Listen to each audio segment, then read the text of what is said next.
Hey guys, welcome back to the channel. Today I'm going to be reacting to a video called our top 10 most beautiful castles in Scotland travel guide. This is from a channel called Wonder, so check it out. I think if there's a place where you have so many castles is Scotland. I don't know if there's a place, well, I don't know, maybe there are other countries that have tons of castles per like mile square, but I think that in Scotland must be one of the top spots if you want to like castle see. So let's check it out and comment, like and subscribe. Everything already looks magical.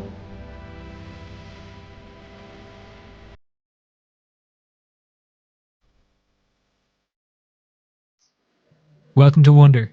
I'm Sean, and in this video I'll be taking you on a virtual tour through my top 10 most beautiful Scottish castles. Get involved in the comments if you think there are ones that I've missed, but let's get started. First on the list is Kilkerran Castle. Sitting on the edge of Loch Awe in the Argyll region, the first parts of the castle were built in the mid-1400s by the Campbells of Glenorchy and expanded as the clan's power expanded over the 15 and 1600s. By the time like 200 years gone by, your clan is like 3,000 people. The castle is probably one of 3 of the most photographed castles in Scotland. Oh, and I'll really? let you guess as we go through the video which are the other 2. The backdrop to the castle is absolutely stunning, with the imposing mountain behind of Ben Cruachan. You probably can't tell from the footage, but when the castle was built... In this case, I think from this angle and in this light, the castle almost disappears in the mountain. I think it's just because everything's brown and gray. If I wasn't paying attention, I would believe, I'm from far away. Oh, it's the mountain. I wouldn't be thinking there's a castle over there. I don't know if it was done on purpose or it's just because, again, it's a castle that's, built in the 1400s.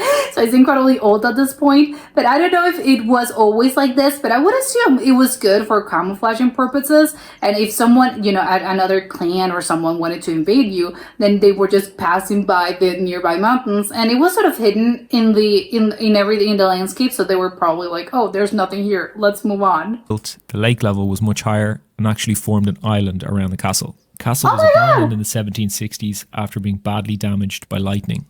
And if you visit, you can see that actually one of the towers still rests upside down in the centre of the courtyard as a result of the force of the storm. The castle is now in the care of Historic Environment Scotland, and conservation work continues to this day.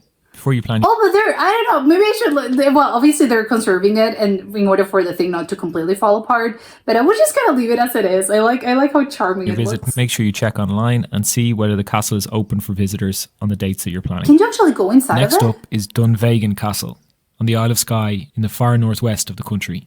The castle sits on the west coast of the island, 30 minutes from the idyllic Portree and about an hour from the very recognisable Old Man of Storr mountain range. The castle was first built in the 13th century and is the seat of the chief of Clan MacLeod. The castle we see today is due to a heavy remodelling that... How this works is that if you're a MacLeod, then you know that this is your clan, or it doesn't really work like that. You need paperwork to, well, obviously you have to have the paperwork to trace your origins back to this. But is this, technically you are a part of it? Is that how clans work, or you need another special requirement? It's not just, to have a last name is not enough. It was done in the 1800s in the mock medieval style, but even before then it was an imposing structure sitting on the edge of the lake. The castle welcomes visitors from the end of March to mid-October each year, and its interior is well worth a visit to soak in. Why only a few months out of the year? How come not all year? Maybe they're doing repairs some of the hundreds of years of history. The estate and garden... I think it's really funny. I'm going to go back and see the decor one more time, because it just... The castle welcomes visitors from the end of March to mid-October each year, and its interior is well worth a visit. Yeah, obviously it's a museum, clearly, but still, it looks so different from the inside that I would expect to look like from the outside.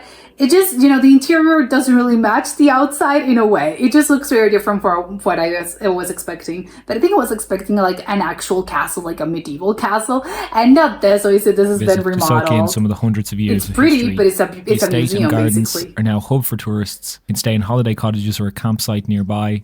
And during the summer months, they even run... I thought it would be awesome if you could stay at the actual castle, but no, you have to stay at the cottage. 25-minute long seal trips to the nearby seal colony. Check out some of these beautiful shots of the neighbours. Is that they're called the Silkies? The Silkies in Scotland? Oh my god, I would die just want to watch one of those seals. This is Illan Dunnan. And yes, you guessed it, this is probably the most photographed castle in Scotland after Edinburgh Castle. Located in the Western Highlands, it Okay. sits at the junction of 3 different lakes, Loch Duach, Loch Long and Loch Ulsh. It was originally the That's so many stronghold lakes. of Clan Mackenzie and Clan MacRae. Because of its location, the castle was an important... Wait, you're gonna have two clans living in the same castle? That's a thing. Again, probably for like 30, 40 years, because then afterwards you have like 2,000 people. They can't all fit in the same strategic castle. site for both clans' power in the area. During the Scottish Jacobite Rebellion in 1719, the British Navy laid siege to a small group of Jacobite and Spanish forces. The castle was actually Oh. bombarded and severely damaged by 3 British Navy ships, and in Oh my fear God. of losing the valuable gunpowder stores, it is said that Rob Roy himself carried out the task of blowing up the stores and destroying the castle. It remained a ruin until about 1919, when a member of the MacRae clan fully rebuilt the 19. castle. So the impressive structure Okay, 1919. So it was like basically abandoned for 300 years at that point. No, 300. you see 200. today is actually years. only around 100 years old. Next up is Finlarrig Castle. It was built in the early 1600s and sits on the edge of Loch Tay Oh. in the Compared to the others, they have so much older castle that this is like, oh, this is Stirling new. region. This is in fact another castle built by the Campbells of Glenorchy clan and is said to have been visited by Rob Roy MacGregor himself in 1713. Oh, wow.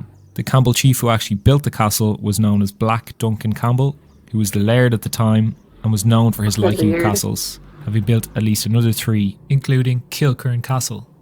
Well, but in that case, building castles wasn't maybe like building a house. I would assume it was like the normal thing people did. And if you were a laird, like that's the thing. Like I have to build castles, so this is what I do, More of a right? ruin than a castle today, it creates a unique atmosphere, but be very, But very I quiet. love it. Yeah, it's very like everything's covered in moss and ivy. It gives it like it's very charming. I love As it. the remaining stonework is in such bad condition. And you definitely don't want to join Black Duncan Campbell in being buried here. Oh, he's Before we buried dive there. into Oh my number god, 5, incredible. I want to introduce you to our partner and friend Rob Carr, who owns and operates Rob Carr Tours. He hasn't sponsored this video, but we thought that if it makes you want to visit Scotland soon, Rob is your guy. He loves what he does and is an expert guide for both Edinburgh, the Highlands and the Islands, and he does regular tours to many castles, including the first 4 I've just shown you. Definitely also check out his Instagram for regular content about this wonderful country. Next up is the very unusually located Castle Stalker. Oh, the Sitting on an Stalker. islet in the absolutely stunning Loch Lyach, the Argyll region, the castle was originally built in the How many 1300s. lakes do they have in Scotland? The structure we see today dates back to the 1440s. That makes it probably one of the oldest and most original castles on this list, and really adds Oh, to the but effect when you see it in person. It it has been hasn't known been by remodeled? several different clans over the generations, including both the Stuarts and the Campbells, with the story going that the Campbells took the castle as a result of a drunken bet in 1620 in exchange A for drunken small bet? reward. The castle is now owned privately by a member of the Stuart clan, but it is open to the public for limited tours each summer, and you It's like, I'm sorry, I lost my castle. How do you lost it? Oh, because I was drunk. can book those tours on their website. Here is Dunotter Castle. We've already seen some castles located in cool settings on our list, but this one, love this nestled one. on the cliff edge south of Aberdeen, is truly special.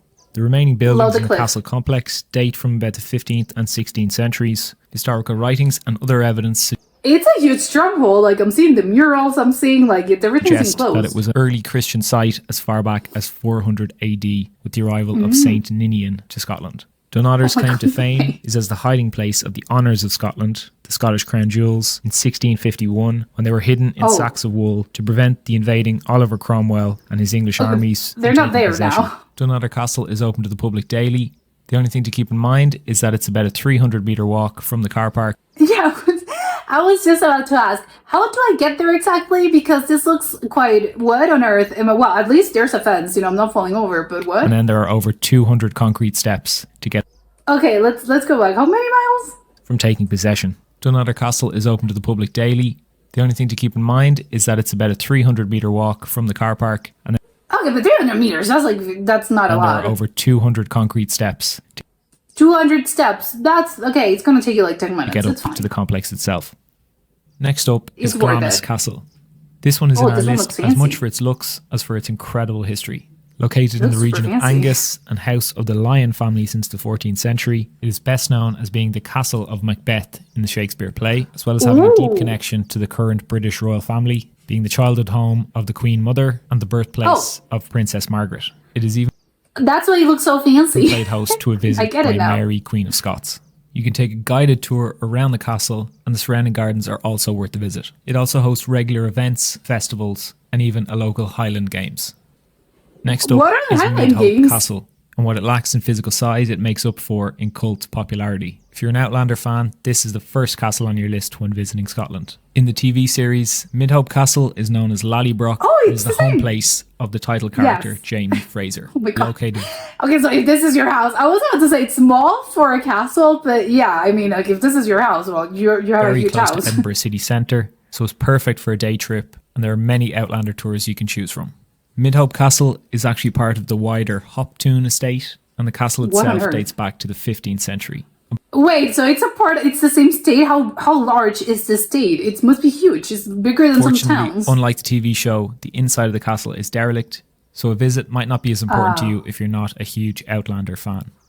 Ninth on our list is Inverera Castle, nestled on the I wonder if you can like restore it. Maybe it's not. I don't know. Who does this belong? Probably it's not worth it. But I think it would be nice to shore of restore Loch it. Fyne, again in the Argyll region. The original castle dates back to the 1400s, but what we see today was inspired by the architect Van Brugge, the creator of Blenheim Palace in London. You can definitely see the similarities between the two yes. buildings, and in fact Correct. the only reason for the pointed turrets and the third floor is because of an unfortunate fire in 1877. The interior of the castle is beautiful and also It's houses a gorgeous. collection of more than 1,300 ancient weapons, from things like pikes Oh my to God. muskets Oh my god, this one looks so weird. Is that in the castle? I wasn't expecting that to look like and this. swords. The castle gardens and the overall estate offer a huge amount of activities and also accommodation. If you're a TV buff, the castle may look very familiar, as was the setting for a Scottish themed episode of Downton Abbey.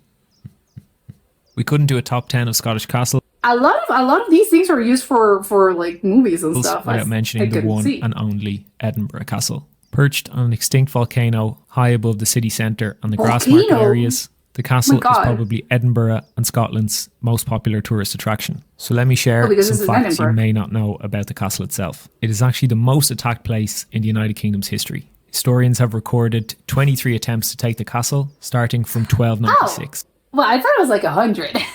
Only because it hasn't happened to me. It's only 23. But it was more. Famous attempts include an attempt by 20 men to scale the castle rock's face, and one that only I'm sorry, but 20 men, you're not doing this with 20 men. You need like at least lasted 100. 30 minutes. And in 1571, Yeah. a 2-year-long siege known as the Lang Siege was an attempt Oh my god, they had a 2-year-long siege? That's a by lot. English forces to capture Mary, Queen of Scots. The area Oh of my Princess God. Street Gardens and the Waverley train station actually used to be a lake. Back in 1460, King James Oh my III created an artificial lake by having the area flooded as a form of defence. And the lake How on earth could you able to do that in the year 1400? remained all the way until the mid 1700s, when plans Oh, were they just made left it to there. build Edinburgh's new town in the area. The Scottish Crown Jewels, the Honours of Oh. Scotland that I mentioned earlier, Wait, so what was Edinburgh like before this? It was just a barren land? What was it? were actually lost for over 100 years in the castle and were only rediscovered in 1818 by the famous writer Sir Walter Scott. One of the highlights But in the same castle, it's like, imagine how large it is. Like, things get lost and they remain lost for 100 years in the same house. of any visit to the castle is the medieval gun called Mons Meg, which is one of the best preserved medieval cannons in Europe, and also Oh, it's a St. medieval Margaret's cannon. Chapel. The chapel is actually the oldest building in the castle complex, dating back to 1130 AD. And there Oh my it God, is, that's so the top incredibly 10 old. favourites. I hope you enjoyed it, and please get involved in the comments if you had questions or feedback on the video. Thanks for watching. Make sure to subscribe for more videos like this, and don't forget to download the Wonder app today in the Google Play Store or the Apple App Store.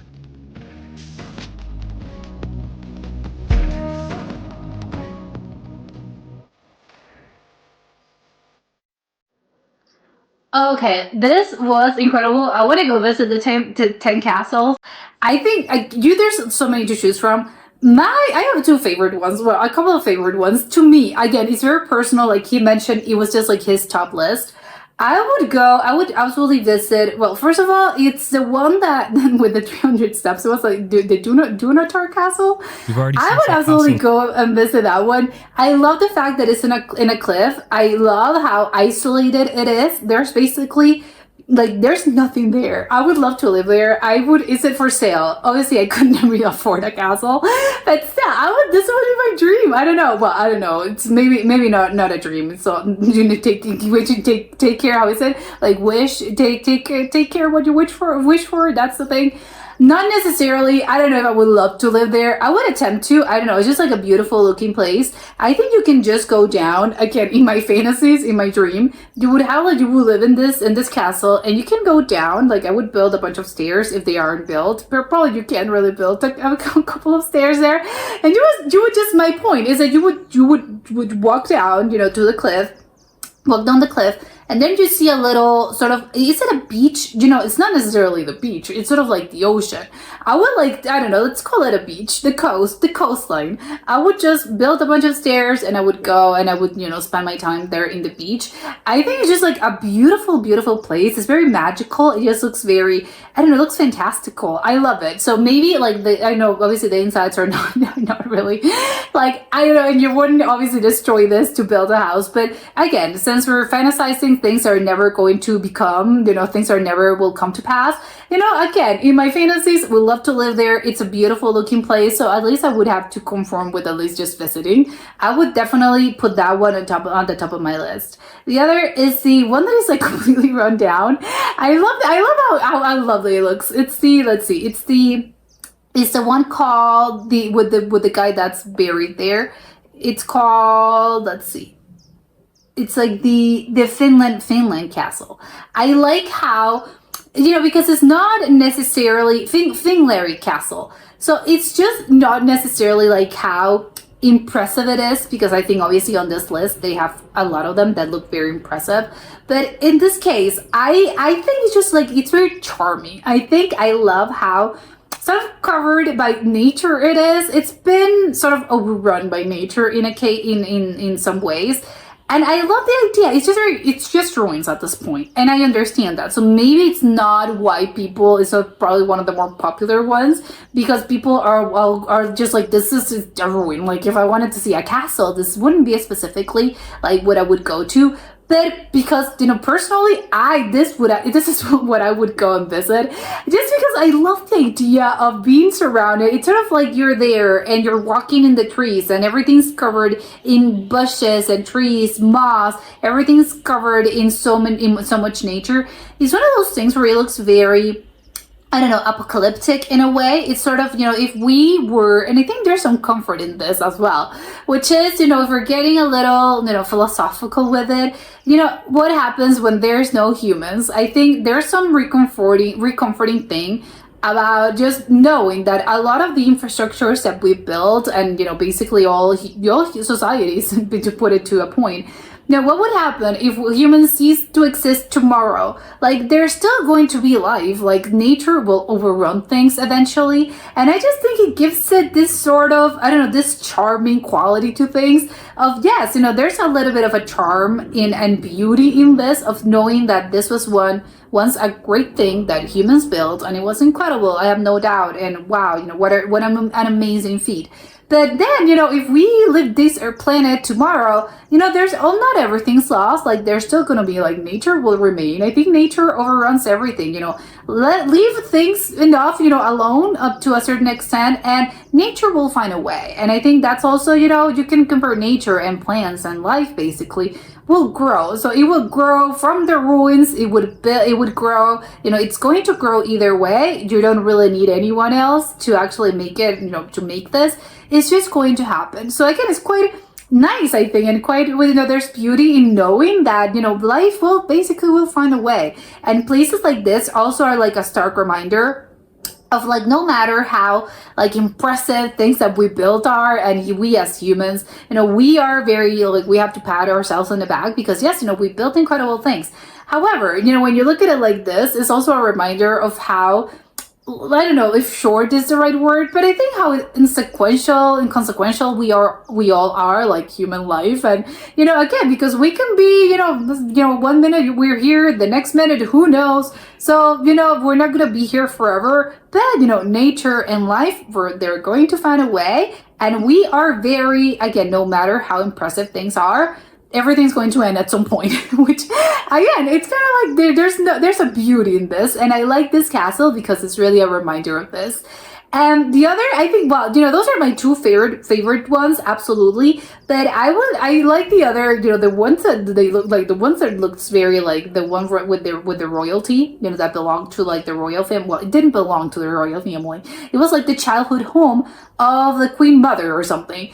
I think it's just like, you would go and visit just because it looks very impressive. This is also one of those things where, wow, it looks really impressive from the outside. Like if you wanted to see an actual castle and not necessarily, again, of the other little charming ones. No, if you wanted to see like how impressive some castles are, this one, absolutely, yeah, go visit that one. It's huge. I think you can enter. Apparently, there are some wings that are able.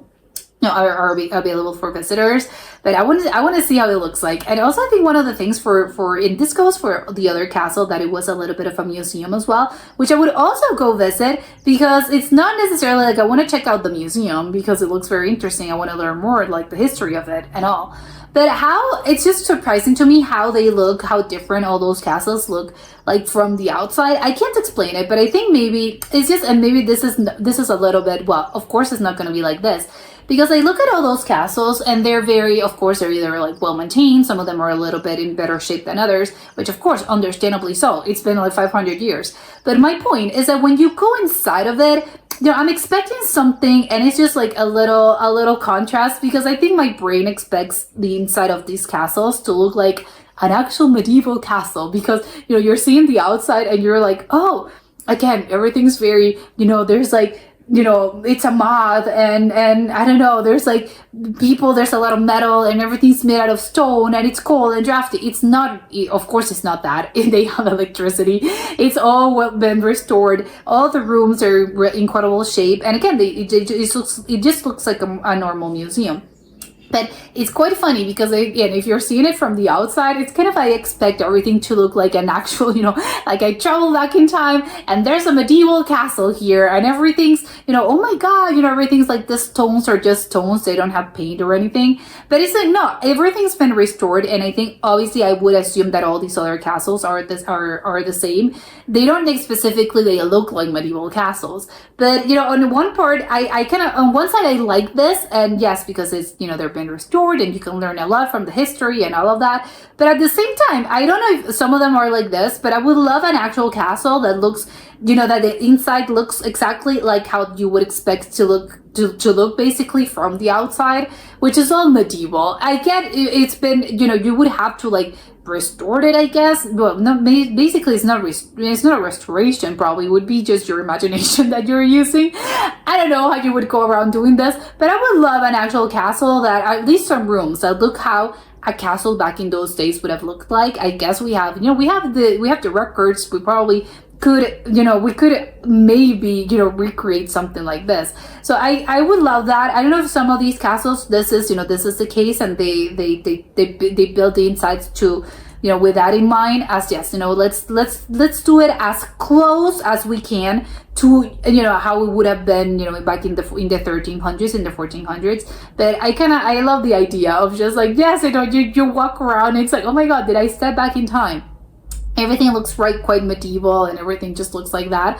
I don't know if we can though, but I don't know. I would advocate for that. I want at least a few wings of these castles to look like, very old-timey, but not old-timey as in the 1700s or the 1800s. No, I mean old-timey as in like, let's go back to the 1400s. I want to know how an actual castle looked from the inside back in those days. And that was it for today, and I'll see you next time. Bye!